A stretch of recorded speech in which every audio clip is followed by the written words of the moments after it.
الحمد لله والصلاة والسلام على سيدنا محمد وعلى آله وأصحابه أجمعين، أما بعد. عن عمرو بن شعيب عن أبيه عن جده رضي الله تعالى عنهم أن رسول الله صلى الله عليه وسلم قال: إذا فزع أحدكم في النوم فليقل أعوذ بكلمات التامة من غضبه وعقابه وشر عباده ومن همزات الشياطين وأن يحضرون فإنها لن تضره. قال: وكان ابن عمر يعلمها من بلغ من ولده ومن لم يبلغ منهم كتبها في سك وعلقها في عنقه. پیارے رسول صلی اللہ علیہ وسلم کی وصیتوں کا تذکرہ چل رہا تھا. ایک صحابی رسول صلی اللہ علیہ وسلم اللہ کے نبی کی یہ وصیت نقل فرماتے ہیں کہ آپ نے فرمایا کہ جب کوئی شخص تم میں نیند میں گھبرا جائے، ڈر جائے تو وہ یہ کلمات پڑھے: اعوذ بکلمات التامہ من غضبہ وعقابہ وشر عبادہ ومن ہمزات الشیاطین وان یحضرون. یہ کلمات پڑھے. اس کے پڑھنے سے فإنها لن تضرہ، شیطان کے وسوسے اسے نقصان نہیں پہنچائیں گے. جو صحابی ہیں جنہوں نے اللہ کے نبی کی یہ بات نقل کی ہے، اللہ کے نبی کی اس بات پر ایسا اعتماد تھا اور اس کی ایسا اہتمام فرماتے کہ اپنے بچوں کو یہ دعا سکھائی ہوئی تھی، اور جو بچے چھوٹے تھے کاغذ میں لکھ کے ان کے گلے میں لٹکا دی تھی تاکہ شیطان کے اثرات سے محفوظ رہے. جو بچے بالغ تھے انہیں تو سکھا دی تاکہ وہ بھی پڑھے، اور جو چھوٹے بچے تھے ان کے گلے میں ڈال دی. یہ نبی علیہ الصلوۃ والسلام کی یہ دعا. تو یہ ایک وصیت ہے، اور خصوصاً آج کے زمانے میں اس کی بڑی ضرورت ہے کہ خوف، غم آدمی کی نیندوں کو اڑا دیتا ہے، اور یہ خوف اور یہ وسوسے اور یہ خیالات شیطان کی طرف سے آتے ہیں، شیطان کی طرف سے آتے ہیں. اسے حضرت علی فرمایا کرتے تھے اللہ کی 10 مخلوقیں بڑی مضبوط مخلوقات میں سے 10 مخلوقات میں سے 10 چیزیں بڑی مضبوط ہیں. ان میں ایک پہاڑ ہے، لیکن پہاڑ سے زیادہ مضبوط لوہا ہے جو پہاڑ کو بھی کاٹ دیتا ہے.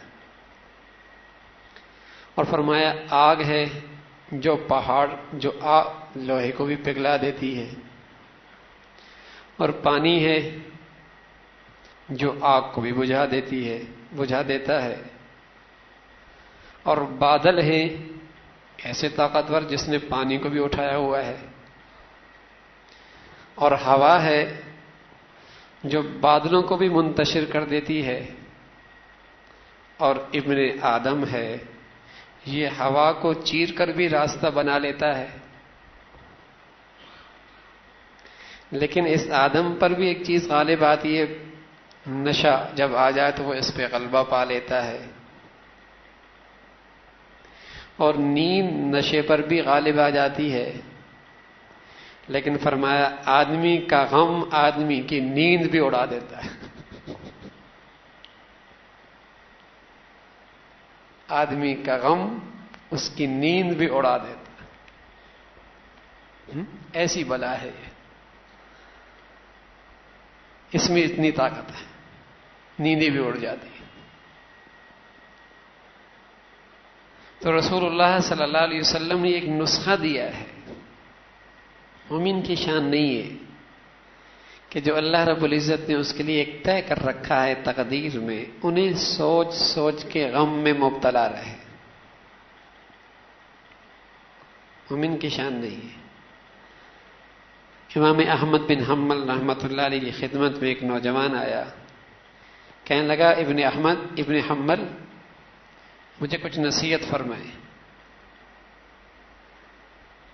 تو امام احمد فرمانے لگے ان کان اللہ تعالی قد تکفل بالرزق فاہتمامک لماذا؟ جب اللہ رب العزت نے رزق کی کفالت اپنی ذمہ لے رکھی ہے تو پھر اتنی پریشان ہونے کی کیا ضرورت ہے اس سلسلے میں؟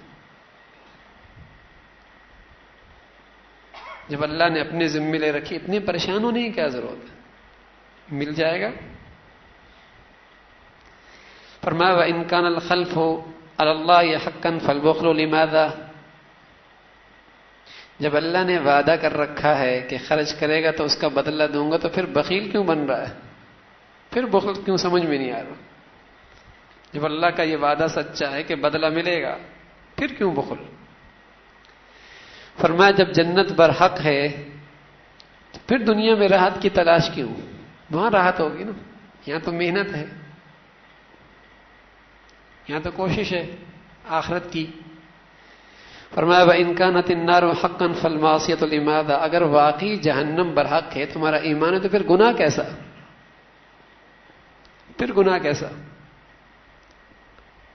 آگ پر کسی کو یقین ہو اور گناہ آگ کا ذریعہ ہے تو پھر گناہ کیسا؟ فرمایا اگر منکر نکیر کا سوال کا یقین ہے تو پھر کیسے آرام سے ہو؟ کیسے آرام سے بیٹھے ہو؟ تیاری کوئی نہیں. وَإِن كَانَتِ الدُّنْيَا فَانِيَةً فَالطَّمَانِينَةُ لِمَاذَا؟ پر جب پتہ بھی ہے کہ دنیا فانی ہے اور کتنے جا چکے ہیں، پھر کیوں اس پہ تکیے لگا کے بیٹھے ہو؟ فرمایا جب حساب و کتاب برحق ہے فَالْجَمْعُ لِمَاذَا؟ پھر اتنا کیوں اکٹھا کر رہے ہو؟ جب پتہ ہے کہ جواب دینا ہے، سوال ہوگا، حساب ہوگا، پھر اتنا کیوں اکٹھا کر رہے ہو؟ وَإِن كَانَ كُلُّ شَيْءٍ بِقَضَاءٍ وَقَدَرٍ فَالْخَوْفُ لِمَاذَا؟ سبحان اللہ. جب ہر چیز تقدیر سے ہے اور مقدر سے، تو پھر ڈرنے کی کیا ضرورت ہے؟ جب ہر چیز تقدیر سے ہے اور طے ہو چکا ہے، پھر ڈرنے کی کیا بات ہے؟ تو بس اوقات شیطان نیند کے وقت خالی ہوتا ہے نا، تھوڑا سا دماغ وہ آ جاتا ہے اور انجانے سے خیالات سے اسے ڈراتا رہتا ہے اور اس کی نیند اڑ جاتی ہے. ایسے وسوسے ڈالتا ہے، ایسے خیالات ڈالتا ہے کہ نیند غیب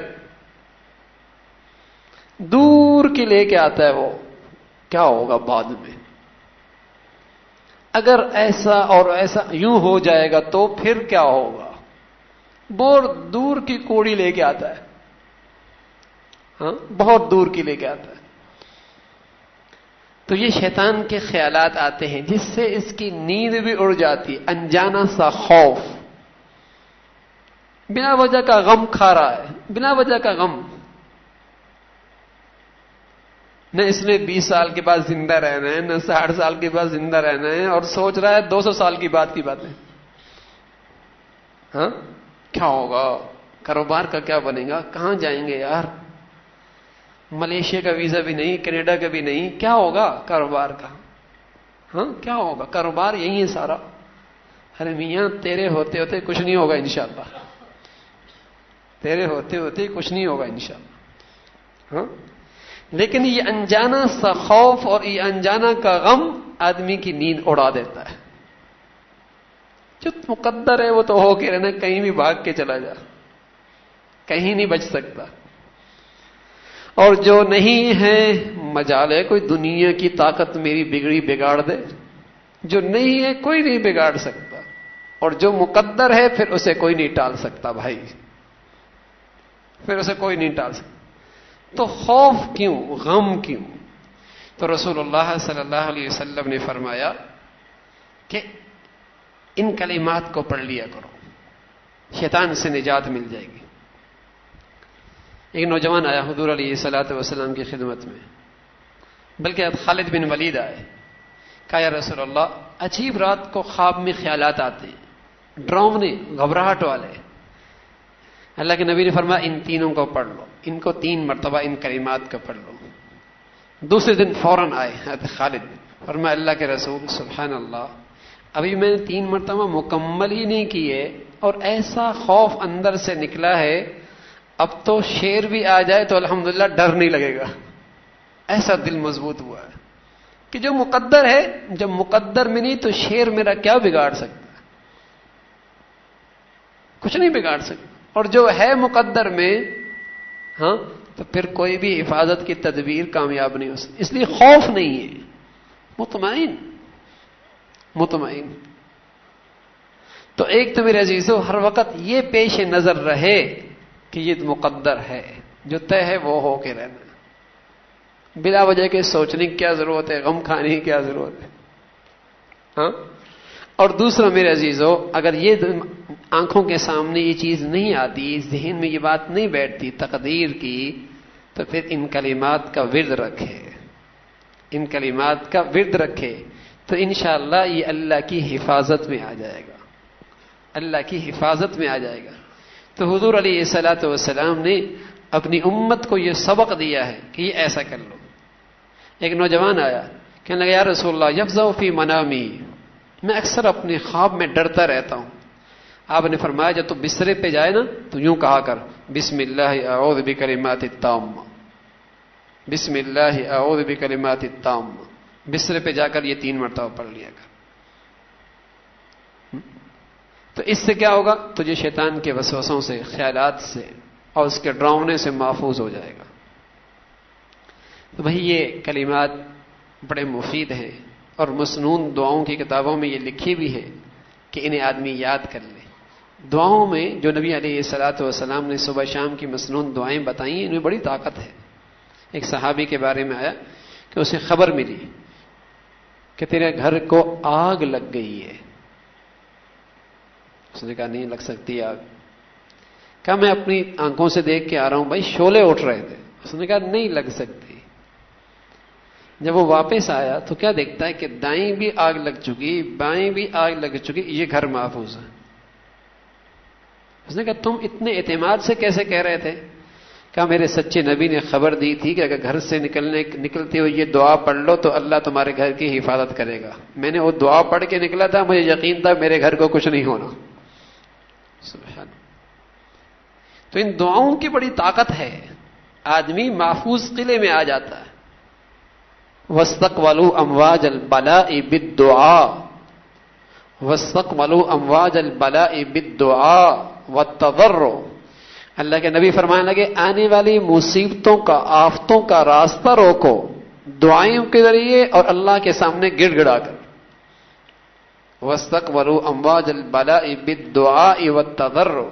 آنے والی مصیبتوں اور پریشانیوں کا راستہ روکو دعاؤں کے ذریعے اور تضرع کے ذریعے، اس سے مانگو. تو اس سے انشاءاللہ خوف سے نجات مل جائے گی، اور بلا وجہ کے غم، اس سے نجات مل جائے گی. اللہ بھائی عمل کی توفیق نصیب فرما دے. اللہم لک الحمد کلو ولک الشکر کلو، اللہم لک الحمد کلو ولک الشکر کلو. اللہم اعنا علی ذکرک و شکرک و حسن عبادتک، اللہم اعنا علی ذکرک و شکرک و حسن عبادتک. نستغفر اللہ نستغفر اللہ. سبحان ربک رب العزة عما یصفون وسلام علی المرسلین والحمد للہ.